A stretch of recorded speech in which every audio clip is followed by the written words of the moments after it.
하나 제가 의문이 들었던 게 출구조사에 비해서 그 출구조사는 한 12, 13% 정도 차이가 났었는데 지금 실제는 한 8% 정도 차이가 나니까 이게 이 정도 차이 나는 게 좀 본 적이 잘 없는 것 같아서. 근데 이제 출구조사는 어쨌든 샘플을 뽑아서 조사를 하잖아요. 뭐 10만 샘플이라고 그렇죠. 하는데, 근데 만약에 투표장에 나온 유권자들이 특정 시간대에 몰린다면, 어떤 성향을 가진 사람들이 몰린다면 출구조사는 한계를 가질 수밖에 없지 않나 이런 생각도 들고요.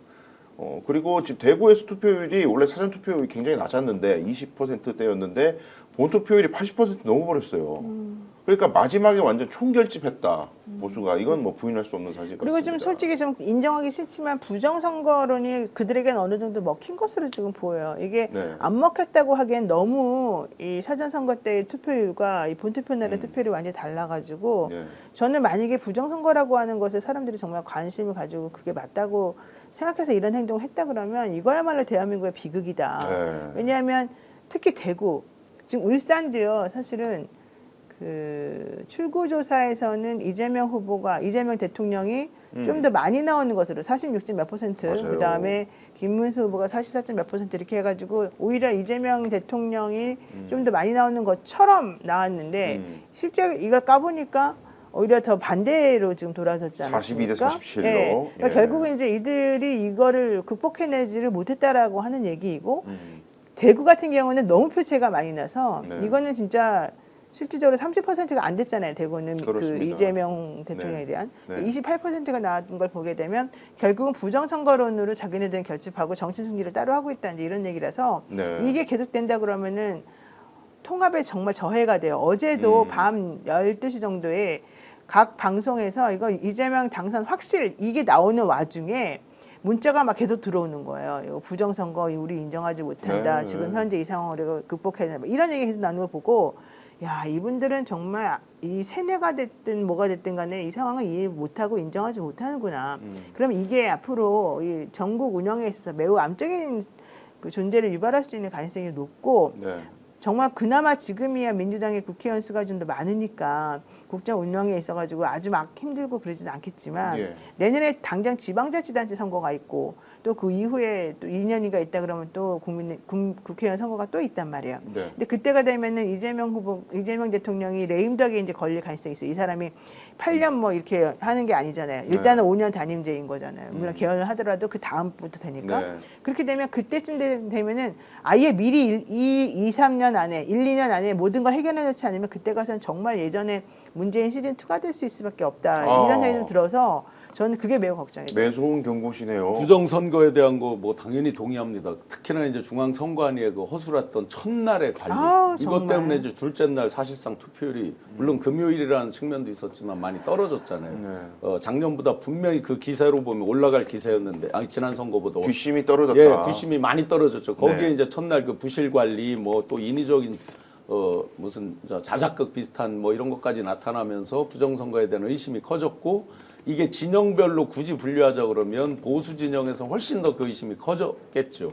이제 그런 게 있고 또 하나는 이제 이번에 샤이 진보다 샤이 보수다 이런 얘기를 우리가 흔히 하는데 네. 내란 친위 쿠데타에 이어져서 생긴 조기 대선이란 말이죠. 말을 못하는 거죠, 이들이. 네.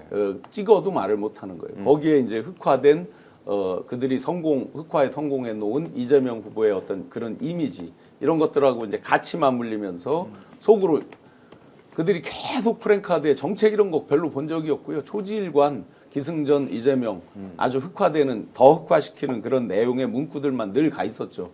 온 그 대한민국을 덮고 있었죠. 사거리마다.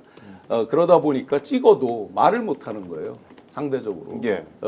그런 부분이 이 사전 출구조사에서도 어느 정도 조금 오차가 있지 않았나 생각이 돼요. 10만 샘플이면 사실상 우리 유권자 전체를 놓고 봤을 때 네. 거의 표준에 수렴하거든요. 그럴 수밖에 없죠. 오차범위 통계학적으로. 거의 네. 한 맥시멈 1% 이내로 틀릴 텐데 3년 전 같은 경우는 0.1% 틀린 거거든요. 거의 맞췄죠. 네, 거의 맞춘 거거든요. 0.6을 예측했는데 0.73이 됐으니까. 그런데 이번에는 그런 내란에 이은 그 부분 때문에 좀 감춘 보수들이 많았을 것 같다. 네. 그리고 이제 저 TK, PK 이야기를 안 할 수가 없는데 어제 사실 이제 출구조사가 발표될 때 이 자리에서 제가 방송하다가 대구 경북 쪽 출구조사 결과를 듣자마자 이제 서러워서 울었는데, 야 이거 정말 울었어요? 안 되는 거야. 예, 아니 눈물이 나더라고. 어제 왜냐하면 같이 방송하는데 침도 많이 튀겼습니다. 아니 이게 와 그 민주당 고생하신 대구에 있는 분들 얼굴도 생각나고 참 그 열심히, 그리고 저도 방송을 여기 와서 하는 이유가 이제 조금이라도 고향을 바꿔보겠다고 그러는 건데, 저희 가족들은 바뀌었단 말이죠. 제 방송을 자꾸 보시니까, 제 방송 보시다 보니까 어른들이 생각이 바뀌었어요.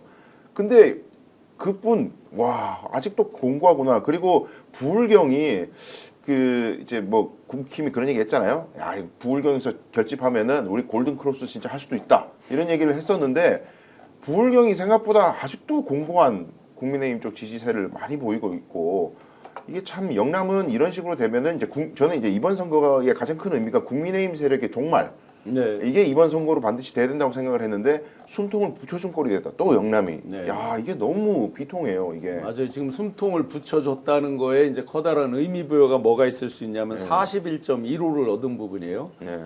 2017년에 홍준표 씨가 24%를 얻고 엄청 큰 소리를 쳤어요. 내가 말이야 나가기도 싫은데 경남지사를 억지로 뭐 이렇게 해서 끄잡아 올려서 뭐 해서 24를 얻었다 하면서 바로 당대표로 직행을 하잖아요. 네. 24를 얻고도 그거를 굉장한 자랑 삼아서 당대표까지 직행을 했던 그런 전력을 가지고 있는 정당인데 예. 이번에 이들은 뭐라고 하겠어요. 내란과 이런 것들 끝에도 내가 41.15를 얻었다 하면서 엄청 잘 싸웠다. 김문수 씨든 김문수 후보든 또는 그를 지지했던 세력들 가운데 당권은 거의 맡아놓은 거나 마찬가지예요 이제. 네. 그러니까 이제 원래는 김문수가 처참하게 지면은 후보 경쟁력 떨어졌다. 너 왜 말 실수를 했냐? 너 왜 한독수하고 단일화 거부했냐? 어쩌고저쩌고 해가지고 싹 날려버리고 당권 잡으려고 그랬는데, 이 스코어는 권성동 같은 사람들이 김문수 너 때문에 졌어라고 말을 절대 할 수 없는 스코어가 나와버렸다. 오히려 이제 이렇게 되겠죠. 권성동이나 당신들 무슨 뭐 이재명 후보를 응원했던 한기호, 안철수 뭐 이런 사람들 아니었으면 더 올라갔을 거다. 이렇게 네, 이제 오히려 공격을 하겠죠, 거꾸로. 배신자 때문에 졌다. 네, 근데 네. 그런 말 할 수 없는 게 네. 권성동 자기도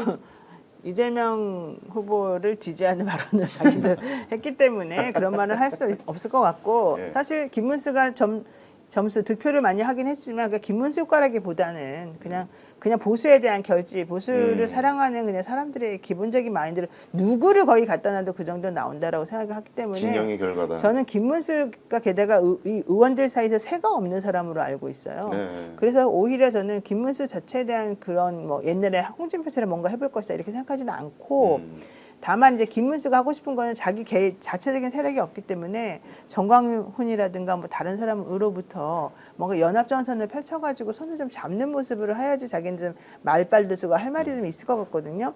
근데 그거를 국민의힘이 잘 끊어낼 수 있느냐 없느냐, 이게 저는 첫 번째 관건이라고 보고, 두 번째 관건은 지금 현재 안철수 후보의 모습을 좀 잘 봐야 돼요. 안철수 후보가, 안철수 의원이죠. 안철수 의원이 어제 맨 앞에 앉아 있었어요. 자기가 마치 이 모든 사건의 책임자인 양. 그리고 사실은 단일화를 하러 쫓아다닌 사람이 또 안철수였었어요. 네. 그래서 사람들이 한덕수를 교체하지 못할 바에야, 그리고 이준석 데리고 와가지고 이거 해결 못할 바에야 안철수를 한번 밀어보자, 이런 얘기를 사실 국민의힘에서 했었단 말이에요, 그동안에. 네. 그런데 결국 안철수 끝까지 그 자리를 지키면서 자기 책임을 다 알리는 모습 보였어요. 안철수는 책임감을 하는 정말 끝내주는 것 같아요. 그러다 보니까 오히려 안철수 같은 사람이 들어오면 네. 버리기도 쉽고 우리 마음대로 하기도 쉽고 이렇게 생각하는 것 같아요. 바보. 죄송합니다. 바보라니. 조금 모자란 형을 모자란 형을 동네 바보형이야? 그보다도 이제 동네 착한 바보형으로 한번 해가지고 우리가 마음대로 할 수 있다고 생각하는 게 아닐까라는 개인적인 생각이 들어서, 이렇게 되면 한동훈이라고 하는 강력한 이 빌런을 없애는 용으로 안철수라는 사람과 그 사람을 둘러싼 우리 윤핵관들이 한번 뭉쳐보자라는 생각을 저는 하고 있을 것으로 조금 충분히 보이고, 네. 김문수는 그 중간에서 바깥에 약간 외곽에서 이렇게 서포팅하는 방식으로 좀 들어갈 것 같거든요. 네. 그래서 결론은 이제 우리가 관전 포인트로 봐야 될 것은 이재명 대통령과 민주당의 그 실제 일 잘하는 모습, 그다음에 그동안 엉터리 됐던 걸 어떻게 살을 이제 메이크업 해가지고 제대로 만들어내냐, 이것을 기분 좋은 시선으로 쳐다보는 것 플러스 망가져가는 국민의힘과 망가져가는 보수 대권이 어떤 식으로 이루어지는가, 자기네끼리 어떻게 싸우는가, 이런 걸 한번 좀 보는 재미, 이런 식으로 좀 구분되지 않을까 싶습니다. 변호사님 말씀하시는 국민의힘의 지금 초반 행보는 굉장히 불편한 거잖아요. 싸울 수밖에 없는 구도라서 이건 뭐 전당대회는 할 수 있을란가? 오늘 방송 어떠셨습니까? 마음에 들었다면 구독, 좋아요로 스픽스를 응원해 주십시오. 여러분들의 구독, 좋아요는 가장 큰 힘이 됩니다. 스픽스 구독, 좋아요.